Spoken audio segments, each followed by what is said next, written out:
Hi everyone, welcome back to Little Shop of Nerds. I'm Julia. Mike.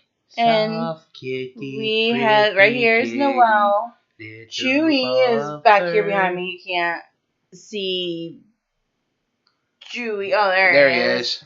Yeah. There he goes. So, come here, Chewy. So, last week's hint was Defy Gravity. Yes, today we're going to be talking about Wicked. We're not going to talk about the Broadway production. We're going to be talking about the newest movie that came out this passing year. I did a short on it. I told her we're going to do a review in the future.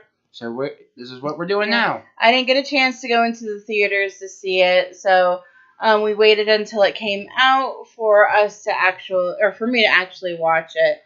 So we're going to get right into it. So it starts off with after the Wicked Witch of the West had been killed by Dorothy, which if you all remember from The Wizard of Oz, she dumped water on her and then she melted. Yeah, and what it did is how it was. This is different from the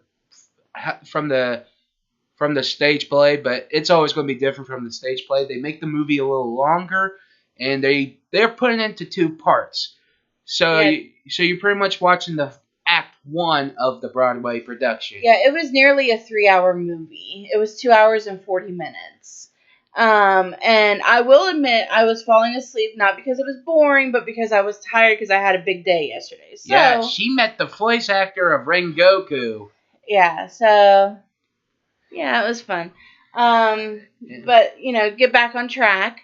So it takes place right after the Wicked Witch of the West dies.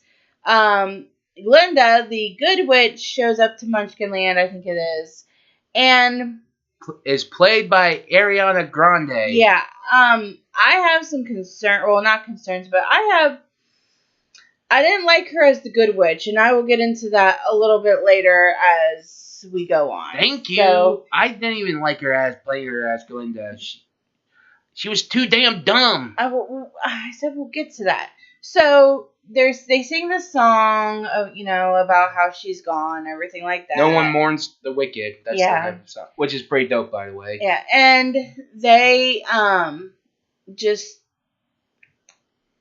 one of the Munchkins ask the Good Witch, hey, weren't you friends with her?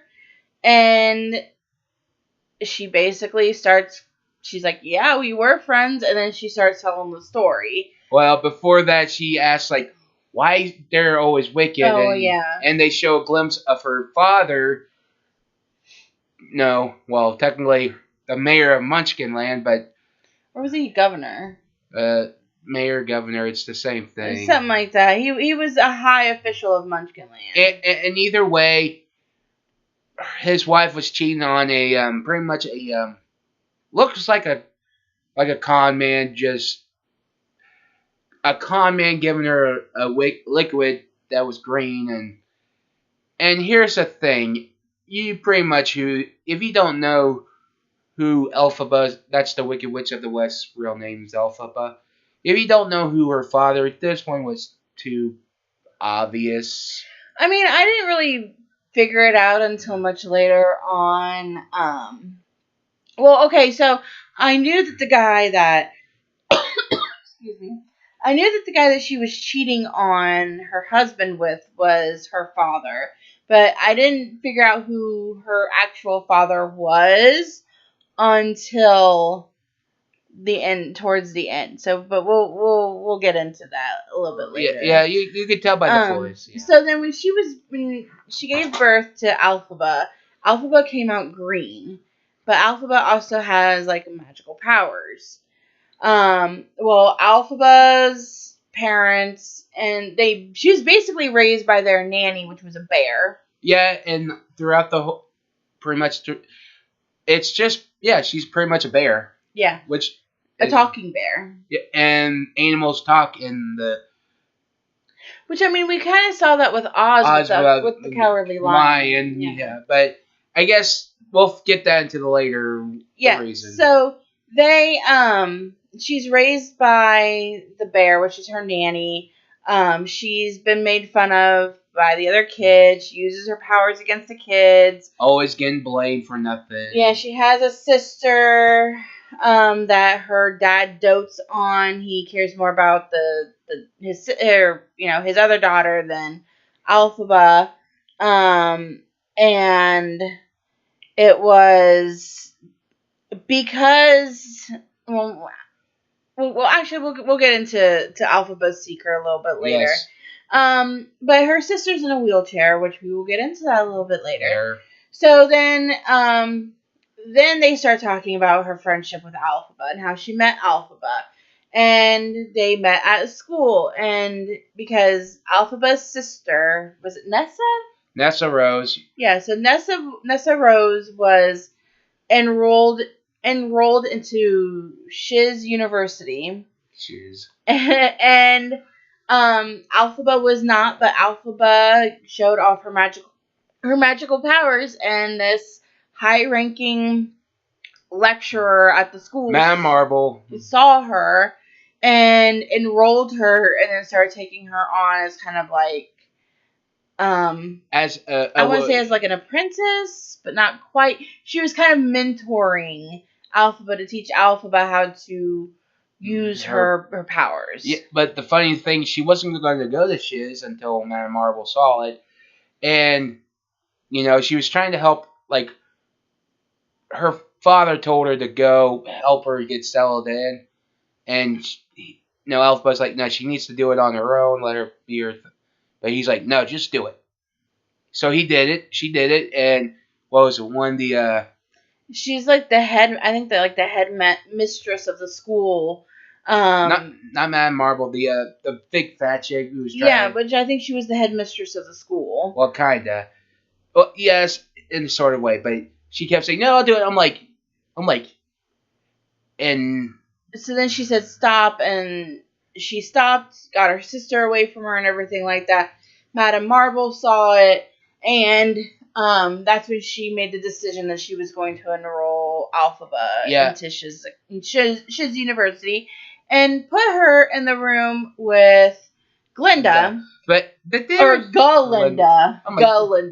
It's tomato or tomato, it doesn't matter. Well, that's what she says for a long time. Is Galinda. But here's the thing: is like there was a little part where Nessa Rose was like a little disgusted of her sister trying to help out, and I'm like, ungrateful bitch. At least she was trying to help you. Yeah, she went off the rail, but maybe the fat bitch should have shut her mouth for a bit and maybe like, hey, let me help her. She's my sister.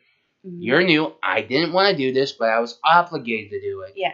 So then what happened was when Madame Marble saw it, she said it was her that did it.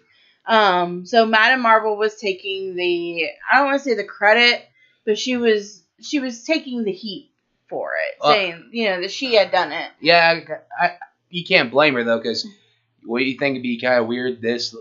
A green lady who can suddenly do all this might cause chaos. Well, I mean, she's like, a lot of people are disgusted with her, and like what she says every time somebody looks at her, she goes, I'm not seasick. I didn't eat grass. I didn't eat grass as a kid, and yes, this is how I look. She said that to every time somebody saw her. But they ended up putting Alphaba in the room with Galinda because there was no other room, but Galinda was supposed to have a private room. But they ended up putting her in there. So yeah, and this is one thing throughout the whole movie with Alphaba and Galinda. Galinda kept acting like the mean girl, like actually a little bit, yeah. Like she was mean in the Broadway production, but not that mean. But I get that with movies, they have to make it more longer, make it more entertaining, also make you get into the character or whatever. Tried to make it more like that, but hey, I get it. But still, she wasn't this dumb or that mean, but it gets further on. She has her own cronies, and I'm like, great. Yeah, like, yeah, she has like at least two. I think one of them was on SNL. Possibly. No, it was the Asian dude. Okay, but who was also he's also gay. Oh yeah, because we will actually get into that a little bit later.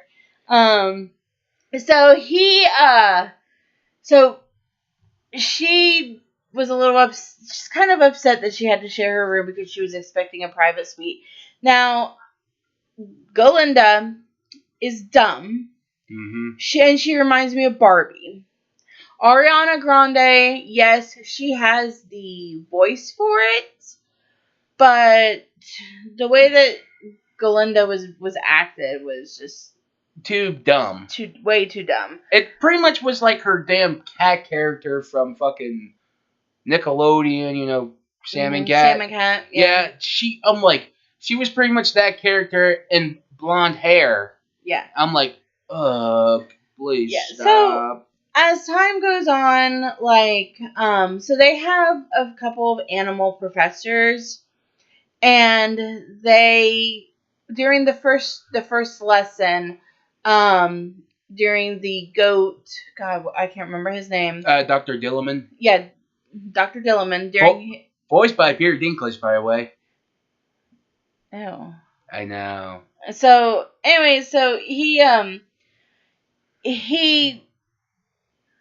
switched over the chalkboard or something, and on the chalkboard was written like animals should be seen and not heard, because apparently a lot of animals that we learned later after Alphaba followed.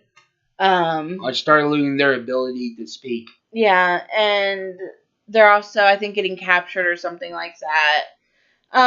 So Alphaba found out after she followed Dillerman. After she followed him, she found out, and then she vowed to help in whatever way that she could. So then she meets the prince, which I can't remember his name either. Fierro. There we go. So she meets the prince. She gives her little spiel about, no, I'm not seasick. No, I didn't eat grass as a child. But he said, but he was saying something after every line. I can't remember what he said after the first. He's like, of course you're not. The second one was, he goes, I did. Why would you think? You know, right? Yeah, and then she goes, yes, this is what I look like. And then he just didn't seem to care. Well, yeah, pretty much. And he had a horse that talked. Oh, yeah. And, they go through, it's like, the next day or so, and everyone was, seeing the new guy, and which was the prince. Linda was doing her spiel, trying to work her magic to get the fall for him, and this is where, so her friend, the one that we said, the Asian guy that was, gay, he was standing in front of the door, and the prince walked up to him, and he was like, can you do something for me? He goes, oh, I'll do anything for you. And he's like, can you move out of the way, please? He goes, yes, I will. And he moved out of the way. So that kind of cemented it a little bit for me, because you don't really hear or see him talk a whole lot. So, but after that little interaction, I'm like, yep, there we go. There it is. Well, either way. And then they, was it Galinda shows him to the library, which was a cool library, by the way. That is a very cool library, yes. But here's the thing. One of my favorite songs is Dancing Through Life, but I only like the stage production version. In the movie production, it kind of felt bland and boring.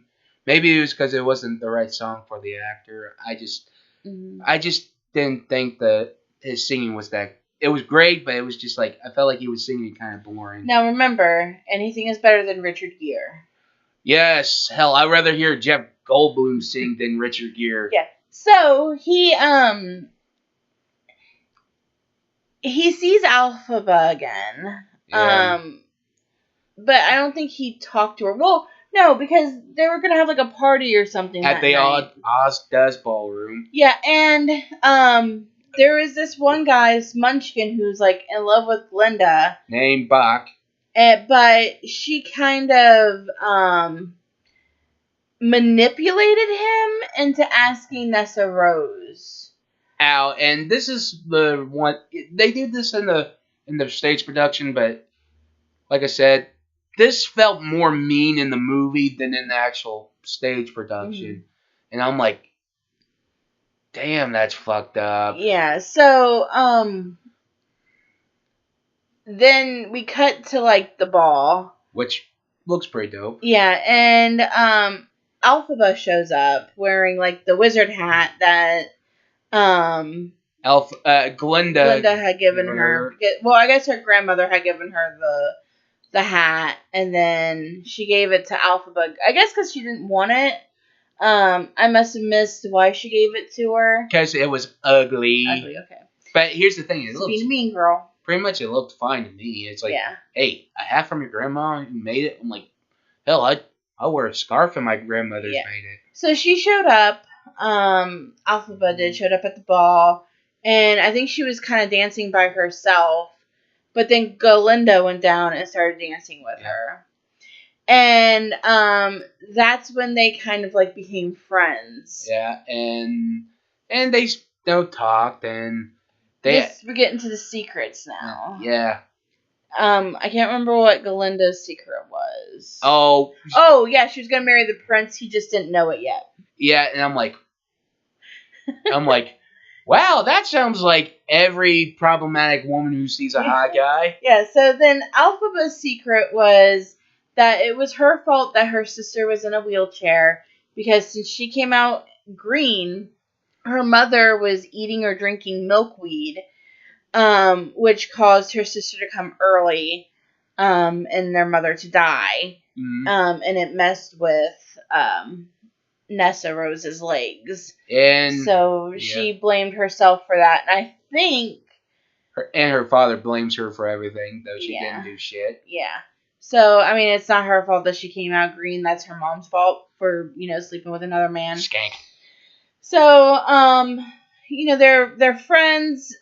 She gets an invitation. Alphaba does. She gets an invitation from the city of Oz because Madame Marble had sent a.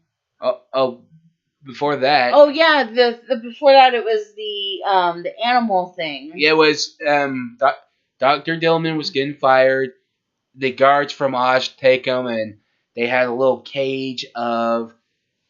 They say, today I'm going to show you something. It's called a cage. I'm like, even in the stage production, I'm like, I would assume Oz would have cages already. Don't they have jails? Like, I haven't seen the stage production of Wicked yet, so I'm just going off by what I know from the movie, from what I've seen in the movie. I do plan to see the stage production the next time it comes to Columbus, but I saw it twice. Yeah, I'll probably like take Charlie or something, but yeah, I get it. But I was like, well, and this is both where the stage production and the movie. I'm like, okay, how's cages don't you guys have cages already? I don't know how this is a big thing. It's like, don't you have jails? Those are pretty much cages already. Yeah, so the prince knocked out everybody in the classroom. No, that was Alphaba. Oh, was it that Alphaba? Alphaba. Remember when the poppies were spinning? Yeah, that was Alphaba. Okay. Oh, that was Alphaba. I was under the impression it was him, but only her and Fiyero was awake. They pretty much stole the lion cub, and that lion cub you might know later on in.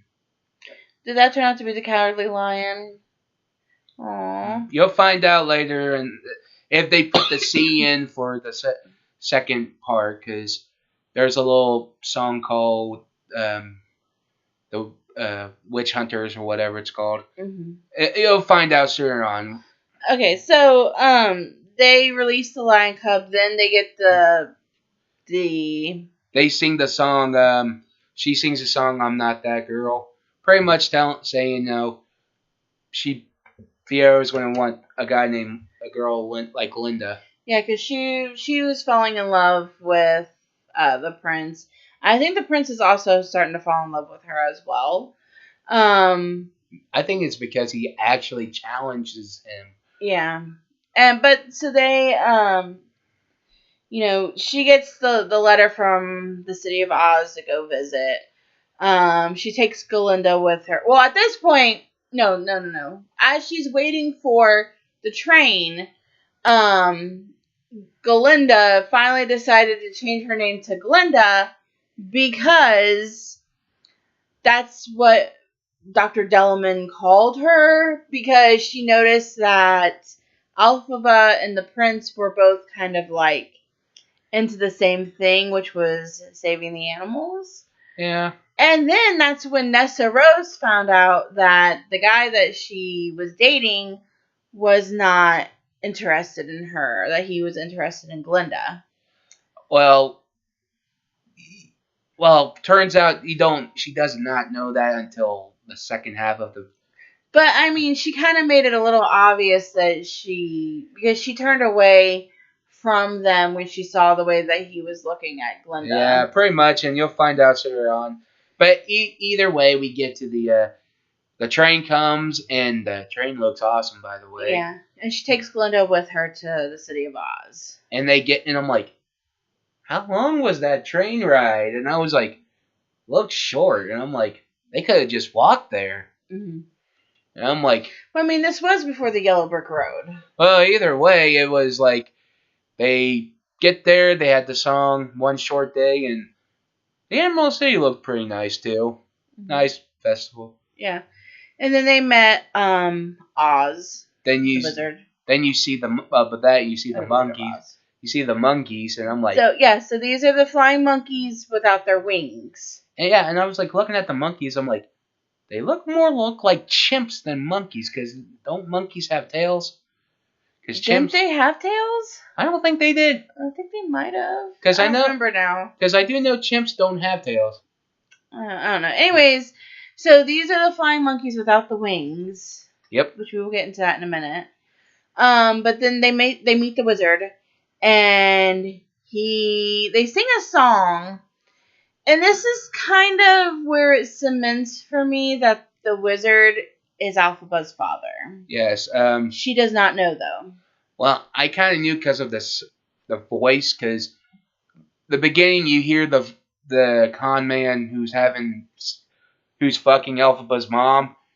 You can tell it's Jeff Goldblum's voice, but I know you didn't understand it. But I seen enough movies that I recognize his voice. So I'm like, that's really obvious, Jeff Goldblum. So I'm like, would have been much simpler because I know in the stage production they use the actor's singing voice. Mm-hmm. But for the movie, can you just use a different guy's voice, make it more like a mystery? Mm-hmm.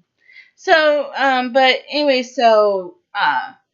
he sings a song, and Sentimental Man. In the song, he says, "I've always wanted to be a father," or something like that. Yep. He mentions being a father, and then I'm just kind of like, that's Alphaba's dad.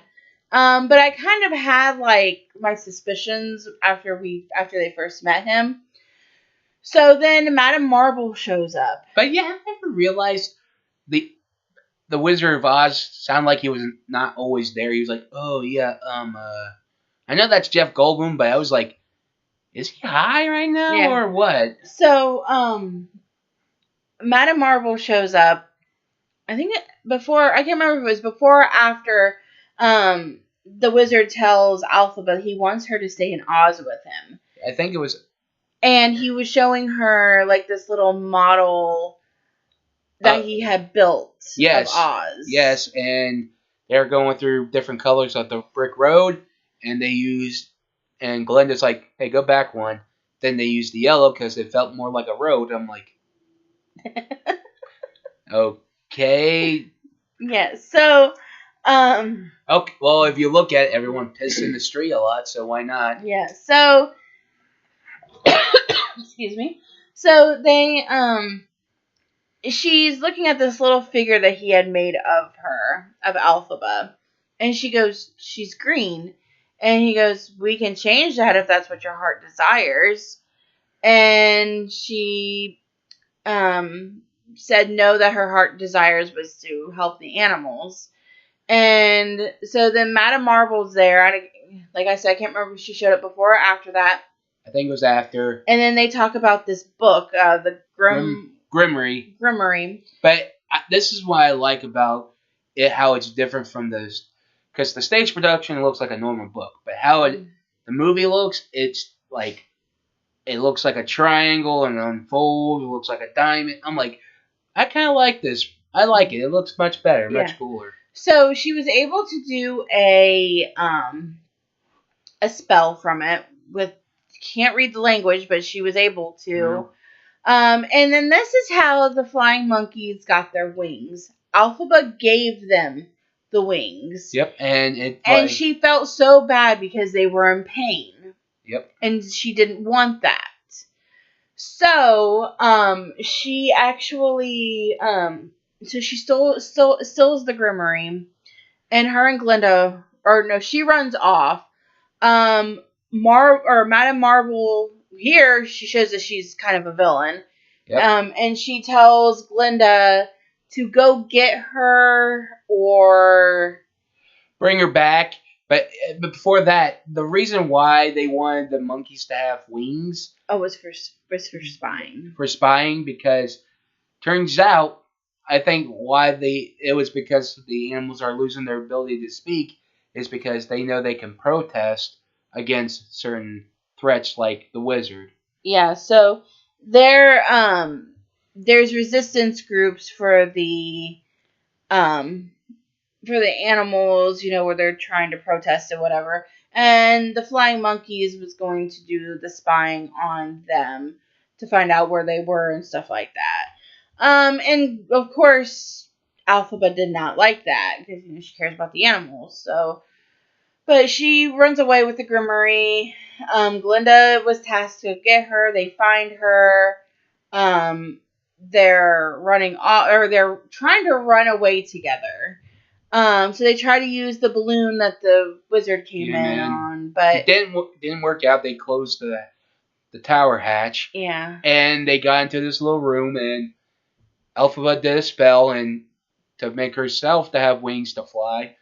But it didn't work, but it worked on a broom. This is when we get her broom. And, this is when we get my favorite song of the whole play. Defy Gravity. Oh, yeah, That was a great song. I really liked that song. Oh, yeah. And it was... And this is what I liked about how they did with the movie. They made it more longer, try to expand it out to the end. Because if you just did it like a little short, it wouldn't be much exciting. Now, this is why I'm glad they made it a little longer, because in the play, you have to make it short, for certain reasons. In the movie, you have to make it longer for a certain reason. So in one way, it's good. And the one thing I didn't like, it was like how like she just falls out a window, and like I'm like, then she does that whole belting thing. I'm like, that felt a little long, but hey, who knows? Yeah. So, she, she's able to get on her broom and she's able to fly away, and then that's basically where it ends. Yep. Telling everyone that no one's going to bring her down, pretty much. Yeah, because not only was she trying to get like Glinda to bring her back and the flying monkey, she was also trying to get, or Madame Marvel was also trying to get the rest, or like all the other citizens of Oz to bring her in. So like you see her father is like has fainted, and you see Nessa Rose just kind of I guess a little upset about it. And you see Bach and you kind of, because like it shows people throughout Elphaba's life. Now you can see understanding her father and Nessa, the wizard, and Fiyero and Glinda, but you're kind of wondering why Bach. Well, that's going to play on into the second part. Okay, so, but yeah, and then that's where it ends, and it says to be continued. I actually have the book on reserve through the library app Libby. We're not sponsored by Libby or anything, but I would suggest you check it out because you can get a free library card through them, and then you can get any book, like audio. You can get free audio books from them. Rent them out like you would a library. I read the book. I read the book a long time ago. I tell you, it's more darker and a little more spicy. Yeah, so I do currently have it on. Like I said, I have it on reserve. It's going to be several weeks before I get it because there's so many people in front of me to get the book before I do. So it'll be several weeks before I get a chance to read it. It also says it's 20 hours long. Yeah, because it says it's 5 chapters, but here's the thing. each chapter has parts. Uh-huh. So, like, say, chapter 1, part A, B, or 1, 2, whatever. Like I said, it's a long book. Yeah, so it's gonna take me 20 hours to listen to this book. So, once I get it, I'll definitely be listening to it. And whenever the second part comes out, maybe we'll do a comparison video. So, that's where it ends. I probably would give it probably a 9 out of 10, just because Ariana Grande as Glinda did not work very well. I give it a 9. But hey, I give it a 9. But truth be told, that is because of Jeff Goldblum's. He's good at playing the wizard, but it's just like I felt like he kept playing Ian Malcolm from Jurassic Park. Like I really like the actress that they got to play Elphaba. I really liked her. She was really good. Oh yeah. And I'm not saying that Ariana Grande was like a bad actress or whatever. Like Ariana Grande did great acting. She did great singing. It was just the way that she played Glinda was dumb. Dumb and mean, kind of like Regina George from Mean Girls. Yeah. So, but other than that, like I really enjoyed it. But hey, I'd rather listen to Ariana Grande or Jeff Goldblum singing than fucking Richard Gere singing. We would listen to any. Okay, wait. Would you rather listen to Gerard Butler or Richard Gere? Gerard Butler. Okay. Yes, we hate Richard Gere singing. Yeah, we've done a video on Chicago. Go check it out, by the way. And yeah, we made our complaints well known in that one. But so we need you guys' help, okay? We need you guys to give us suggestions on what you want us to watch, read, play. What do you guys want us to review? At least leave a comment or something. Yeah. That way, we can do stuff that maybe you guys would like. So, yeah, just leave it in the comments below, like what you would like to see us do on this channel. Give us a little bit of help, since we are, we're like, what, a small channel, pretty much? Yeah, we're still a small channel. We almost have 60 subscribers, though, which is actually really good. Oh, yeah. I also forgot to mention this earlier. This is our 100th episode. So, if you guys have noticed, every time I upload, because I do all the editing and the uploading and everything, every time I upload a video, I would write out the number. So, like, for example, episode 1, I put, ONE for 1. Well, now that we're getting up into the triple digits, I'm going to numbers. So this one will be, episode 100. So, and then, next week's episode will be 101. So, it's just going to be easier for me to, title the videos than it would be for me to just write out everything. So, I am switching to numbers starting today. I forgot to mention that at the beginning of the video. So just that's what we're doing now. But next week's hint is going to be Kiss. So I'm excited to do that one too. It's another anime. It is another anime. We have done this one in the past, so this is the second season to something that we have done in the past. So I just need to sit down and watch it. Mm-hmm. Watch all of it. I'm like maybe halfway through. But I still got a week, before then. So, okay, well, leave a like, subscribe, comment, all that good stuff. Share it with your friends if you think that this is something that they would like. And we will see you guys next week. Bye.